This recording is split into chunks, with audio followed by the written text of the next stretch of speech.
होगा ना जितना दफा हो जाए और चले जाए दफा वाले चले हां तो हो जाता है आओ नहीं जाओ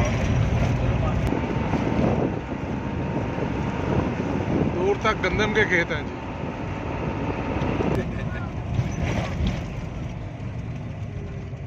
मेन रोड को छोड़ दिया हमने और हम आ गए हैं गांव की तरफ किसी वजह से।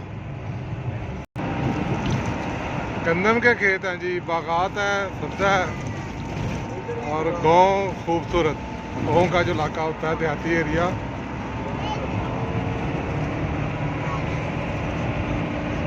हमारा इधर आने का प्रोग्राम तो नहीं था, किसी वजह से हम आ गए हैं इधर और बिल्कुल रश नहीं है, देख लेंगे सड़क पे हमारी गाड़ी जा रही है हमारी।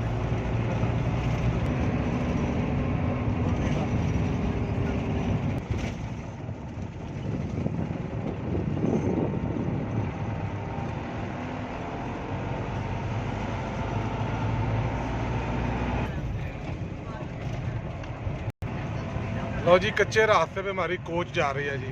ये दिन भी आने थे हम पे।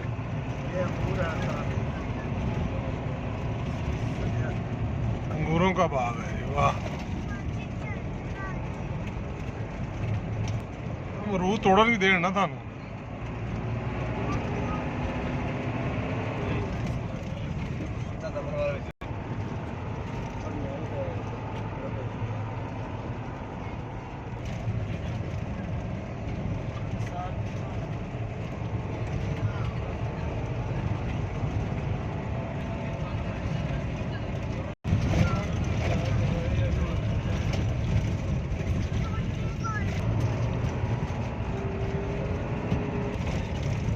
आवाज आई ने लाने को बहना है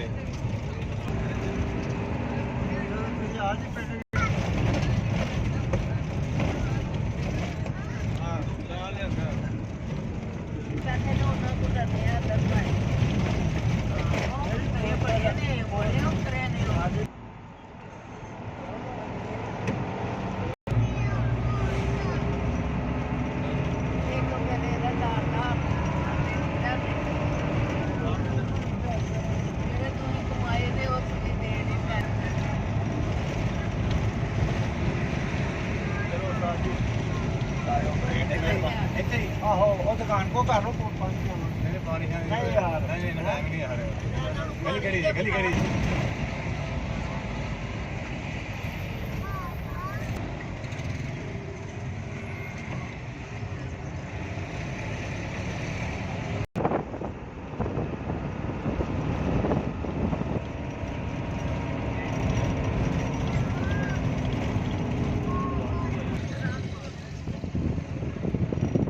लो जी, हम आ गया मेन रोड पे, साफ सुथरी सड़क पे। साथ की मेहरबानी है जी, इन्होंने आज हमें गाँव की सैर करवा दी है।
हम पहुंच चुके हैं जी बुचियाना मंडी।